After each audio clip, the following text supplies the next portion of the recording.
Barlow entered the commentary box today. Connor McGregor. No, we move on pretty quickly in this caper. We'll talk about really Werribee quickly. win over the defending champs Casey yesterday. Flying. At half-time, but to matters present, Naismith gets over the top of Marriott. The unique shape of GMHBA, what's the coach's perspective? Yeah, skinny, isn't it? So it's easy to defend the skinny ground, but to Brownie's point, both defences are spare behind the ball, so you've got to be a bit more methodical with that ball movement between the arcs.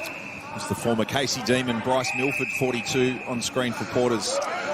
Naismith earns a free kick. A bit more prepared to try and look into that corridor and change the angles. And this is just playing into the hands of the Geelong defence here, the long down the line. All sorts of methods to get there, but they've got there first. Phoenix Foster, we know he's got a penchant for first quarter hijinks. We saw that on debut at Coburg a month ago. Christie, he's logging a number of free kicks against. Naismith, the recipient. Capron will fly in from the side. Murray region. You can never take it away from them. They'll always be premiership players, no matter if it's official or not. Clark, Naismith, back to Clark, shovels it out. 14 VFL games. Naismith decided to go the ankle. Dempsey. A bit more plentiful. Second quarter coming away, thanks to the Pass Pub Rewards program.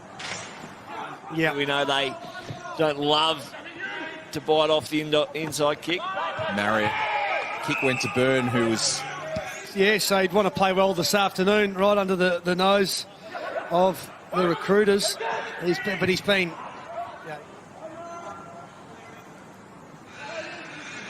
Naismith, the palm down, Great tap. perfectly read by Green. Stoppage craft in the family deep.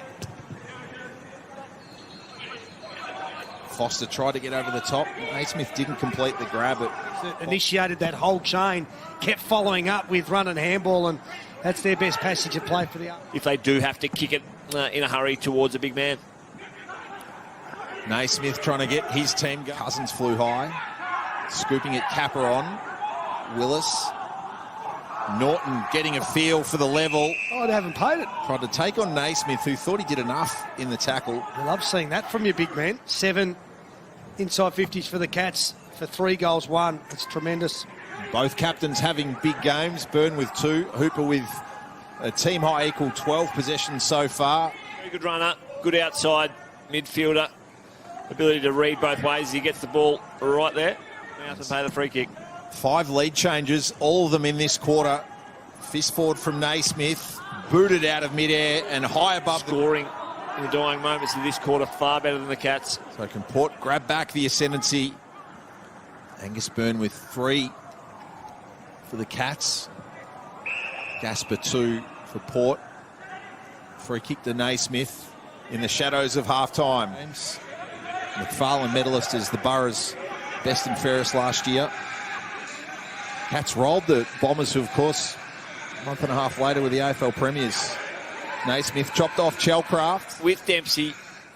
They're going with Chuchinotta with that matchup. 3 minutes into the third. Angus Byrne's third of his own. A minute later, Naismith got there, a knuckle on it. Near a GMHBA stadium who's ringing through the ears. He's been really dangerous, Gasper, when the ball's hit the ground. Committed that body to perfection, took the grab, and he's got a couple for the afternoon. And 5 of the Cats, 7. That go on and make it, have a lot of self-belief. That's not something lacking for Mickey Barlow here next to me. Possible. We'll get a double. Can we make it a pair, please? It's now an official reel. Closey, always committed. Oh, he's got some hops. Dempsey again here. Mace has had some moments. And now Naismith gets involved, a heavy landing. I want to see him getting back up and standing his full 200+ centimetres. Just a miscue on entry. Dempsey had time and space. The kick just needed to fan another 10 metres. 3 goals, 5. They've missed some easy chances. Cameron with a good drop punt, and there was sufficient force into Naismith to cause a free kick against Mark Marriott.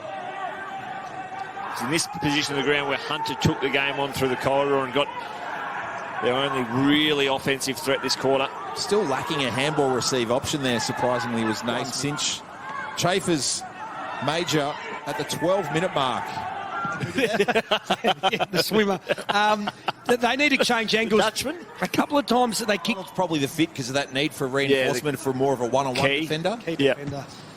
Yeah, whereas the other two... 1 goal, 5 inside 50s. You sense he's playing in the late game next weekend.